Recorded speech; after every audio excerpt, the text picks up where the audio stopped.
बिस्मिल्लाहिर्रहमानिर्रहीम। अस्सलाम वालेकुम नादरीन, आप यूट्यूब चैनल देख रहे हैं। मैं इमरान खान हूँ। नादरीन, पाकिस्तान की एस्टेब्लिशमेंट से एक झूठ बोलने वाला जो है वो पाकिस्तान पे मुसल्लत किया है। ये ज़रा आप वज़ीर आज़म का स्टेटमेंट देखें। यानी पाकिस्तान का वज़ीर आज़म बनाया 17 सीटों के ऊपर जीतने वाले को, और ज़रा स्टेटमेंट आप देखें उनका कि पेट्रोल पर फ़ी लीटर 95 रुपये और डीज़ल पर फ़ी लीटर 203 रुपये इजाफे की तजवीज़ दी गई थी, जिसे मैंने मुस्तरद कर दिया। डीज़ल की कीमत अगर मैं इजाफा कर देता तो आज 790 रुपये होनी थी, और लेकिन उसको हमने रखा 335 रुपये पे। और पेट्रोल की कीमत भी शहबाज शरीफ साहब कह रहे हैं जी वो बहुत ज़्यादा होनी थी और हमने उसको कम रखा और ये बहुत बढ़ जानी थी। अब कहानियाँ इनकी आप सुने और हकायक आप देखें। देखिए, एक तरफ तो वो ये कह रहे हैं कि ओगरा ने हमें कहा कि 95 रुपये पेट्रोल बढ़ा दो और 205 रुपये डीजल बढ़ा दो। चले, अगर ये बढ़ा भी देते ना तो इस वक्त 416 रुपये का पेट्रोल होता और डीजल 540 रुपये का होता। लेकिन शहबाज शरीफ को जिसने तकरीर लिख के दी उसको इतना पता ही नहीं था, वो प्लस माइनस ही नहीं कर सका, और शहबाज शरीफ ने ये क्लेम कर दिया कि 544 रुपये का जनाब पेट्रोल बन जाना था और 790 रुपये का जो है वो डीजल बन जाना था। देखिए, मैं आपको एक चीज़ बताता हूँ कैसे बन जाना था और क्यों बन जाना था। जितना महंगा आलमी मंडी में पेट्रोल आज है ना, इतना महंगा इमरान खान के दौर में नहीं था। इमरान खान के दौर में ये कीमत इससे भी ऊपर गई थी, कुछ वक्त के लिए इससे भी ऊपर गई थी। हो सकता है आने वाले दिनों में वो लिमिट क्रॉस हो जाए, लेकिन अभी तक नहीं हुई। तो इमरान खान इतना महंगा पेट्रोल खरीद के 150 रुपये लीटर कैसे बेच रहा था?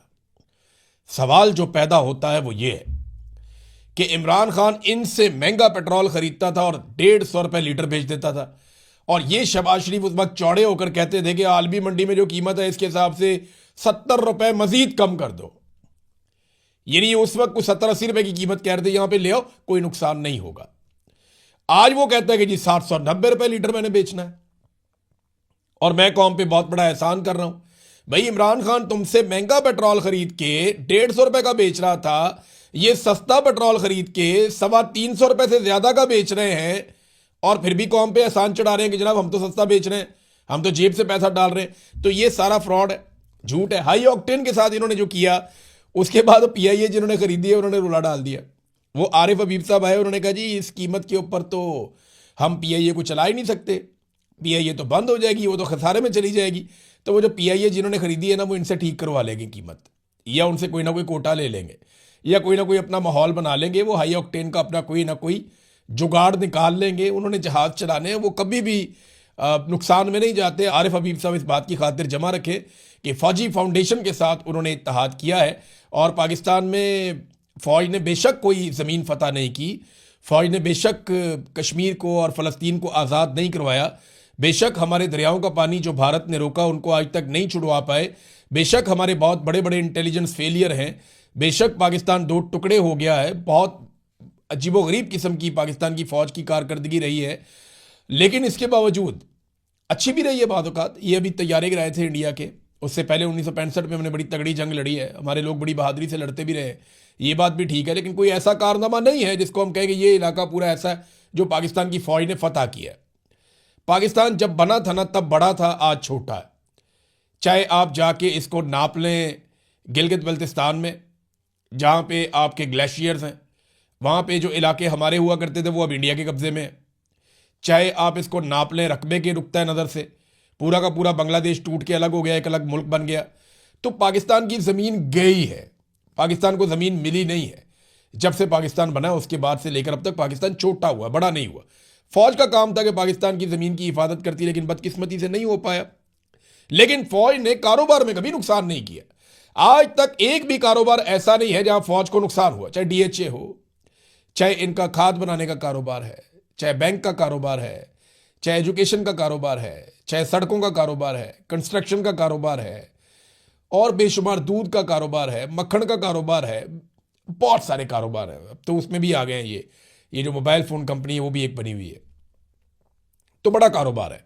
सियाहत का कारोबार में भी आ गए, अब तो ज़राअत के अंदर भी आ गए हैं, मादनियात के अंदर भी आ गए। तो फ़ौज को कभी नुकसान नहीं होता है, ना फ़ौज के ज़ेली इदारे को नुकसान होता है। बेफिक्र हो जाए आरिफ हबीब साहब, ये आपका मामला हल हो जाएगा। इमरान खान साहब जब अपने डॉक्टरों से मिले, अभी डॉक्टर जब जेल में जाके इमरान खान साहब को मिले, तो इमरान खान साहब ने उन्हें कहा कि 2 बातें बाहर जाके बोल देना। इमरान खान साहब ये चाह रहे थे कि कम से कम 2 बातें ऐसी हैं जो दुनिया को पता चले। वो ये समझते हैं शायद दुनिया को बिल्कुल पता नहीं है, क्योंकि उन्हें दुनिया से काट के रखा गया है। लेकिन हकीकत यह है कि हम सब ये जानते हैं, ना सिर्फ जानते हैं बल्कि इसके ऊपर रोज़ाना की बुनियाद पे बात भी करते हैं। एक तो इमरान खान ने कहा कि मुझे किसी से मिलने नहीं दिया जा रहा, दूसरा मुझे पढ़ने के लिए किताबें नहीं दी जा रही। ये 2 इमरान खान साहब के मामला थे, लेकिन डॉक्टरों ने इनकार कर दिया। उन्होंने कहा जी हम बाहर जाके नहीं बता सकते, लेकिन सोर्स से खबर तो निकल आती है। असदुल्ला खान साहब का एक मरतबा फिर शुक्रिया, उन्होंने ये बड़ी खबर फिर निकाली, फिर इसको ब्रेक किया। तो अब आ जाए नाजरीन कुछ बड़ी खबरों की तरफ। एक तो बड़ी खबर यह है कि अटैक हुआ है अमेरिका के ऊपर, और यह बड़ा अटैक है। लेकिन इससे पहले दुनिया के 7 ताकतवर तरीन मुल्क G7, ये बड़ी मईशतें हैं दुनिया की, ग्रुप ऑफ 7, ये बैठे थे। यहाँ पे कुछ और ममालिक भी मैंने देखा, वो भी इसके अंदर शामिल थे। कनाडा है, फ्रांस है, जर्मनी है, इटली है, जापान है, बरतानिया और अमेरिका है। ये ममालिक जो है वो बैठे और इन्होंने आपस में बातचीत की है। और इसके अंदर फ्रांस के अंदर इनकी ये मीटिंग हुई है। इसमें अमेरिका के जो सेक्रेटरी खारजा हैं मार्को रूबियो, वो भी इस मुलाकात के लिए गए। यहाँ पे 2 बड़ी अहम चीज़ों पे बात हुई। एक तो उन्होंने कहा जी कि फौरी तौर पे जंग का खात्मा किया जाए, और जो शहरियों के ऊपर हमले हो रहे हैं ना, वो ख़त्म होने चाहिए। जो आम शहरियों का नुकसान हो रहा है वो नुकसान नहीं होना चाहिए। और दूसरा, आबनाए हुर्मुज़ की नकलो हरकत को भी खोला जाए, इसके लिए कोशिश की जाए। तो ये अरब ममालिक भी कोशिश कर रहे हैं, यूरोपीय ममालिक भी कोशिश कर रहे हैं। लेकिन ईरान का नुक्ता नज़र बड़ा तगड़ा है। वो साफ कहता है जी देखिए ज़्यादती हमने शुरू नहीं की, हम तो मुज़ाकरात कर रहे थे, हमें तो अमेरिका ने और इसराइल ने टारगेट किया है, उन्होंने हमारे ऊपर हमला किया। और ईरानी साफ कहते हैं कि नेतन्याहू ने डोनाल्ड ट्रंप को लाके इस लड़ाई में इसलिए फंसाया कि डोनाल्ड ट्रंप को एप्स्टीन फाइल की वजह से और दीगर कुछ चीज़ों की वजह से शदीद मुश्किलात का सामना था। अब देखें ना, 28 तारीख आ गई है, अमेरिका के अंदर नो किंग मूवमेंट जो है वो आज चलेगी। अब देखते हैं नो किंग्स मूवमेंट में कितने लोग निकलते हैं। 9 मिलियन का उनका तखमीना है, 600 मुकामात पे वो एहतजाज करने जा रहे हैं। तो डोनाल्ड ट्रंप के लिए काफ़ी दिक्कत पैदा हो सकती है। देखते हैं क्या होता है। अमेरिका को फिलहाल जवाब का इंतज़ार है। जब मार्को रूबियो ने बातचीत की मीडिया के साथ, तो मार्को रूबियो ने यह कहा कि हम इजाफी फ़ौज ज़रूर भेज रहे हैं खलीजी ममालिक में, और वो वहाँ पे रहेगी। और वो इसलिए रहेगी ताकि डोनाल्ड ट्रंप कल को कोई फैसला करते हैं तो उस फैसले को करते हुए कोई दिक्कत ना हो। यानी वहाँ पे हमारे पास इजाफी फ़ौज भी होनी चाहिए, हथियार भी होने चाहिए, सिस्टम भी होना चाहिए कि जंगबंदी करनी है या लड़ाई को बढ़ाना है, दोनों सूरतों में डोनाल्ड ट्रंप के पास ऑप्शंस खुले रहें और सहूलत मौजूद रहे। तो उन्होंने एतराफ़ किया कि वाकई में जो खबर दी गई थी कि अमेरिकन फ़ौजियों की नफरी को बढ़ाया जा रहा है खलीजी ममालिक में, वो खबर दुरुस्त थी। साथ ही साहब उन्होंने कहा जी कि हमें ईरान का इंतज़ार है कि वो जो 15 हमने उनको मुतालबात उनके सामने रखे हैं, उनका जवाब क्या आता है। देखें, 5 मुतालबात ईरान के भी हैं। ईरान ने भी अपने मुतालबात अमेरिका के सामने रखे हैं, अमेरिका ने अपने मुतालबात ईरान के सामने रखे हैं। इनमें चंद मुतालबात तो ऐसे हैं जो ईरान कभी भी नहीं मान सकता, वो उनकी घुट्टी में ही नहीं है, वो नहीं मानेंगे। और यहाँ पे ईरान की जानिब से जो मुतालबात हैं, अगर वो जायज़ भी हैं तो अमेरिका के लिए बहुत मुश्किल है उन मुतालबात को मानना। तो ये लंबा प्रोसीजर है कि कब तक ये मामला हल होता है। लेकिन एक चीज़ तो वाज़ेह हो रही है कि अमेरिका अपनी नफरी बढ़ा रहा है खलीजी ममालिक में, और इसके ऊपर रिएक्ट कर रहा है ईरान। ईरान ने 2 बड़े हमले किए हैं। एक सऊदी अरब की प्रिंस सुल्तान एयरबेस, अब तक का ये सबसे बड़ा हमला है। इसमें 10 अमरीकी फ़ौजी शदीद ज़ख्मी हुए हैं, बहुत सारे तैयारों को नुकसान पहुंचा है, इसकी तस्दीक की गई है। और अमेरिकन मीडिया भी ये कह रहा है कि अमरीकी फ़ौजी बहुत शदीद ज़ख्मी और उनमें 2 की हालत जो है वो ख़तरे में है। जबकि जो एयरक्राफ्ट वहाँ पे मौजूद थे, तैयारे, उनके बारे में ईरान ने कुछ वीडियोज़ जारी किए हैं, वो भी तबाह हुए हैं। और कुछ जो फ्यूलिंग का सिस्टम था अमेरिकन का प्रिंस सुल्तान एयरबेस पे, वो भी बहुत बुरी तरह मुतासर हुआ है। तो ये एक बड़ा तगड़ा हमला था ईरान की जानिब से। और एक और चीज़ मैं आपको बताता हूँ, ये एक जजीरा है, इसको कहते हैं बुबयान जजीरा। ये कुवैत के पास है, इराक के बिल्कुल साथ। ये बड़ी इंपॉर्टेंट जगह है, ये अल्लाह ताला का एक दिया हुआ तोहफ़ा है, कुदरत का बड़ा शानदार तोहफ़ा है यहाँ पे इस रीजन को, कुवैत को। ये काफ़ी बड़ा है, यानी 40 किलोमीटर लंबा है, तो 24 किलोमीटर चौड़ा जजीरा है। मैं इसको देख रहा था, इसमें कुछ एरियाज़ डेवलप भी हुए हैं। इसकी आबादी तो कुछ भी नहीं है, लेकिन ये वहाँ पे कारोबारी नुक्ता नज़र से और दिफाई नुक्ता नज़र से वो बहुत इम्पॉर्टेंट है। इस जजीरे से अगर आप फासला चेक करें समुद्री रास्ते से, तो जो खारक जजीरा है ईरान का, जिसके ऊपर अमेरिका की नज़र है कि इस जजीरे पे कब्ज़ा किया जाए, क्योंकि खारक जजीरे के ज़रिए से ईरान अपना 90% तेल एक्सपोर्ट करता है दुनिया में। तो अब उस जजीरे पे अमेरिका कब्ज़ा करना चाहता है ताकि दबाव डाला जाए और बार्गेन की जा सके ईरान के साथ। तो बू बयान जजीरे पे ईरान को पता चला कि यहाँ अमरीकी फ़ौजी उतर रहे हैं और इकट्ठे हो रहे हैं, और यहाँ पे अमेरिकन अपनी कोई इंस्टॉलेशंस तैयार कर रहे हैं बू बयान में। तो ईरान ने वहाँ पे मिसाइल और ड्रोन मार दिए। अब वहाँ से जो इतला आई है इब्तदाई तौर पे, अभी कन्फर्मेशन आ जाएगी, पासदारान इनकलाब ने जजीरा बू बयान पर अमरीकी मरीन फोर्सेस, जिनमें कमांडर्स और फौजी शामिल थे, उनकी मौजूदगी का सुराग लगाया। उनके ऊपर मुतअद्दिद ड्रोन हमले किए हैं, जिसके नतीजे में कई हलाकतें और ज़ख्मी हुए हैं, और ज़ख्मियों को कुवैत के 3 मुख्तलिफ अस्पतालों में मुंतकिल किया गया है। ये रज़ी ताहिर साहब ने खबर दी है ईरानी सोर्सेज से, और इसकी तफसीलात आएंगी तो मज़ीद तफसीलात मैं आपके साथ शेयर कर दूंगा। लेकिन ये प्रिंस सुल्तान एयरबेस पर जो हमला हुआ है ये बड़ा सिग्निफिकेंट है, बड़ा हमला है। इसमें ईंधन भरने वाली अमरीकी गाड़ियाँ, लॉजिस्टिक्स पोर्ट और कुछ तैयारे जो हैं वो तबाह किए गए हैं। ईरान ने दावा किया है कि ये एक बड़ा हमला था। ये 84वीं लहर है, ईरान जो हमले कर रहा है उसकी 84वीं लहर है। ये आपने अपने जहन में रखना है कि इतने बड़े पैमाने पे हमले हो रहे हैं। नाजरीन, एक और सवाल उठाया जा रहा है बार बार कि क्या एक तवील ज़मीनी जंग शुरू हो सकती है। देखिए, ये मिसकैलकुलेशन के साथ लड़ाई शुरू हुई है। अमेरिकन ये कह रहे हैं कि नेतन्याहू ने डोनाल्ड ट्रंप को फंसा दिया। बहुत सारे अमेरिकन का ये भी, और ये वो अमेरिकन हैं जो डोनाल्ड ट्रंप को पसंद करते हैं। जो डोनाल्ड ट्रंप के मुखालिफिन हैं वो ये कह रहे हैं कि एप्स्टीन फाइल से बचने के लिए डोनाल्ड ट्रंप ने ये एडवेंचर किया है। जो उसके हमायती हैं वो कहते हैं नेतन्याहू ने फंसाया। नेतन्याहू को डांट भी पड़ी है, वो मैं आपको बताता हूँ क्या हुआ। और नेतन्याहू के अब रिपोर्ट हो रहे हैं कि मुसाद के साथ इख्तलाफात बढ़ रहे हैं, जो इसराइली इंटेलिजेंस एजेंसी है, कि मुसाद ने गलत रिपोर्टिंग की है और उसकी वजह से नेतन्याहू ने गलत फैसले किए हैं, और अब सारे के सारे इस लड़ाई के अंदर फंस गए। नेतन्याहू के साथ क्या हुआ, ये जो अमरीकी नायब सदर हैं JD वेंस, उन्होंने नेतन्याहू को झाड़ दिया। इनकी टेलीफोन के ऊपर आपस में बातचीत हुई है। पहले इसराइली मीडिया ने रिपोर्ट किया था इस तलखी को, और उन्होंने गलत रिपोर्ट किया था। उन्होंने ये रिपोर्ट किया था कि कोई बस्तियां नहीं बन रही हैं और फ़लस्तीनियों पे इसराइली आबादकारी हो रही है, उस वजह से नेतन्याहू को झाड़ पे लाई थी। लेकिन ये बात गलत है। असल रिपोर्ट ये है कि JD वेंस ने इल्ज़ाम लगाया कि नेतन्याहू ने ईरान में रजीम तब्दीली के इम्कानात पर हद से ज़्यादा खुशफहमी दिखाई, और डोनाल्ड ट्रंप को जो ख्वाब दिखाए वो पूरे नहीं हुए। तो अब देखें ना, डोनाल्ड ट्रंप के हमायती, मैं आपको इसीलिए कह रहा था ना कि JD वेंस तो डोनाल्ड ट्रंप का हमायती है, उसका नायब सदर है। तो वो वही बात कर रहा है जो उसके हमायती करते हैं कि नेतन्याहू ने हमें फंसाया, और नेतन्याहू ने अपनी गर्मी निकाली है जाके मुसाद के ऊपर कि मुझे गलत रिपोर्टिंग दी गई है। लेकिन इसके साथ साथ ना इसराइल के पास रास्ता कोई नहीं है इस लड़ाई को लंबा खींचने के अलावा। इसराइल पूरी कोशिश करेगा कि कुछ भी करके जंगबंदी ना हो। हालिया दिनों में इसराइल कुछ ऐसे हमले कर रहा है जिनके बाद ट्रंप जंगबंदी की जितनी भी कोशिश करे शायद वो कामयाब ना हो। देखिए, अगर ईरान जवाब देगा तो वो खलीजी ममालिक को जवाब देगा ना। जिस किस्म के हमले किए जा रहे हैं अब वो जंग को आगे बढ़ाएंगे, कम नहीं करेंगे। मिसाल के तौर पे जो इनके मकासद थे वो तो ये थे ना कि रजीम तब्दील किया जाए, दिफाई नुक्ता नज़र से ख़त्म कर दिया जाए ईरान को, मिसाइल और जोहरी सलाहियतें उसकी ख़त्म कर दी जाएँ, ख़ित्ते में इसराइल मुखालिफ क़ुव्वतों को जो सपोर्ट करता है ईरान वो ख़त्म कर दी जाए। लेकिन वो कर क्या रहे हैं? स्कूलों के ऊपर हमले, अस्पतालों के ऊपर हमले, सनती यूनिट्स के ऊपर हमले, कारोबारी दफातर के ऊपर हमले, सरकारी दफातर के ऊपर हमले, रिहायशी इमारतों के ऊपर हमले, पावर इंफ्रास्ट्रक्चर के ऊपर हमले, वाटर प्लांट्स के ऊपर हमले, स्टील मिल्स के ऊपर हमले, फैक्ट्रियों पर हमले। अब 3 स्टील मिल्स ऐसी हैं ईरान की जिनके ऊपर अटैक किया गया है। 3 अलग अलग जगहों पे, अलग अलग शहरों में है, और ये बड़ी स्टील मिल्स हैं ईरान की।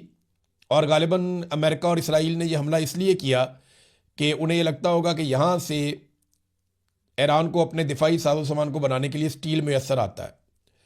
लेकिन जो अलार्मिंग खबर है वो ये है कि ईरान की 70% जो एक सलाहियत है स्टील पैदा करने की या करामत बनाने की, वो मुतासर हुई है इन 3 स्टील मिल्स के ऊपर अटैक के बाद। फैक्ट्रियों के ऊपर हमले किए जा रहे हैं। तो ये बात साबित हो रही है कि लड़ाई हथियारों के खिलाफ नहीं है सिर्फ, बल्कि ये एक मुल्क को मुकम्मल तौर पे मफलूज करने के लिए लड़ाई है, ताकि दबाव डाल के अपनी शराइत मनवाई जा सकें। देखिए, इसका जवाब ईरान भी दे रहा है। पहले आप ये देख लें कि अराक्ची का स्टेटमेंट क्या है।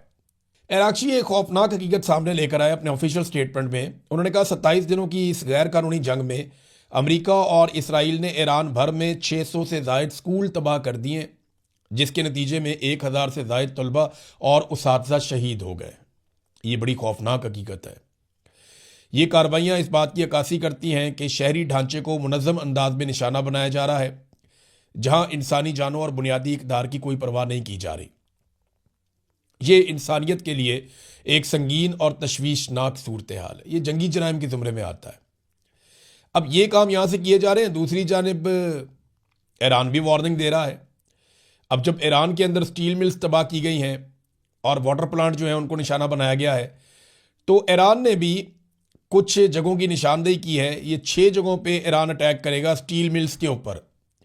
इसराइल के अंदर एक स्टील मिल है, इसका नाम शॉर्टलिस्ट किया गया, इसका मैप भी जारी किया गया। कुवैत के अंदर एक स्टील मिल है, फिर बहरीन में है, कतर में है और यूएई में है, और इसके बाद सऊदी अरब के मिड के अंदर एक स्टील मिल है। इन सारों को इनकी नक्शे, इनके नाम, ये कितनी स्टील प्रोड्यूस करते हैं, ये सारा कुछ लिख कर बाकायदा नक्शे जारी किए गए हैं। और अमरीकी मीडिया ये दावा कर रहा है कि यहाँ पे अब ईरान अटैक करेगा, और ईरान ने वार्निंग भी दे दी है कि यहाँ से जितने भी लोग हैं काम करने वाले, जो लोकल्स हैं, वो यहाँ से हट जाएं। आम शहरियों को हम नुकसान नहीं पहुँचाना चाहते। ऐसी ही वार्निंग दी है ईरान ने अमरीकी और इसराइली फ़ौजियों से दूर रहने के लिए। अरब ममालिक के शहरियों को जितना हो सकता है आप इनसे दूर रहें। नाज़रीन, हौसी बागियों ने भी धमकी लगा दी है। वो ये कह रहे हैं कि अगर ये तनाज़ा मज़ीद बढ़ता है और लड़ाई ख़त्म नहीं होती और बर्बरियत ख़त्म नहीं होती, तो बहरा अहमर के अंदर ये लड़ाई के अंदर उतरेंगे। और बहरा अहमर, रेड सी, जो मैंने आपको दिखाया भी था मैप के अंदर, बाबे मंदब से ऊपर का इलाका, तो रेड सी के एरिया में यहाँ पे उनकी पूरी एक्सेस है। यानी जो हौसी हैं उनकी इतनी ग्रिप है यहाँ पे, और उनके हथियारों की इतनी रेंज है कि वो यहाँ पे हमला कर सकते हैं। तो इसके बारे में उन्होंने कहा जी कि हम फिर यहाँ पे अमेरिका और उसके मफादात को निशाना बनाएंगे अगर ये जंग ख़त्म नहीं होती तो।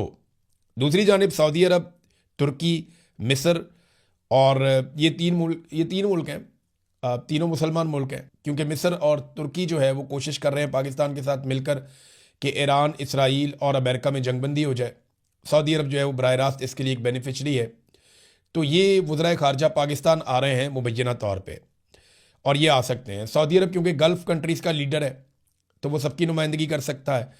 तुर्की जो है वो यूरोप के बिल्कुल साथ है, उसकी अपनी एक इम्पॉर्टेंस है, हम सब जानते हैं। और मिस्र जो है वो स्वेज़ कैनाल उसके पास है। जब वहाँ से जहाज़ गुजरते हैं तो उनको फ़ायदा होता है, नहीं गुजरते तो नहीं होता। तो अगर रेड सी में प्रॉब्लम आती है, या आबनाए हुरमज़ में प्रॉब्लम आती है, या बाब मंदब में आती है, तो मिस्र भी मुतासर होता है। तो मिस्र की भी कोशिश है कि किसी तरह यहाँ पे अमन पैदा हो जाए। अब अमन के लिए सारे इकट्ठे हो रहे हैं, लेकिन ईरान किधर है? ईरान किसी खेल में दिखाई नहीं दे रहा।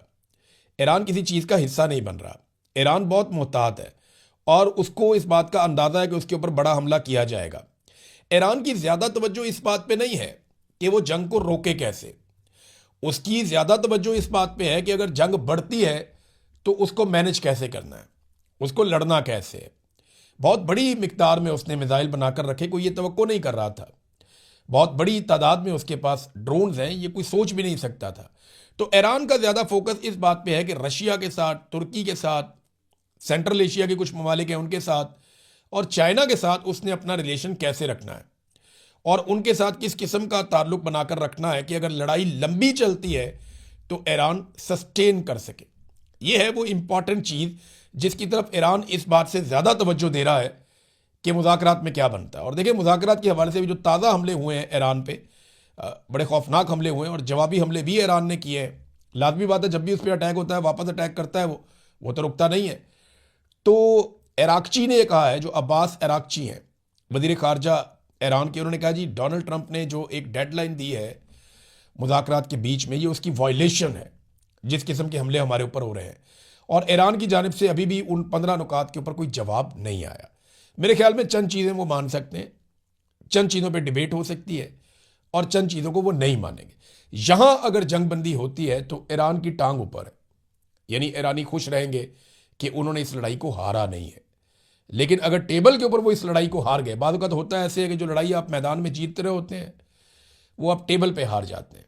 तो ईरान को इस बात की फिक्र करनी पड़ेगी कि जो लड़ाई उन्होंने मैदान में अब तक साबित कदमी के साथ लड़ी है उसको टेबल पे वो कितना अच्छा लड़ते हैं, ये बहुत इंपॉर्टेंट है। अब तक के लिए इतनी, अपना ख्याल रखिएगा, अपने इस चैनल का भी। अल्लाह हाफ़िज़।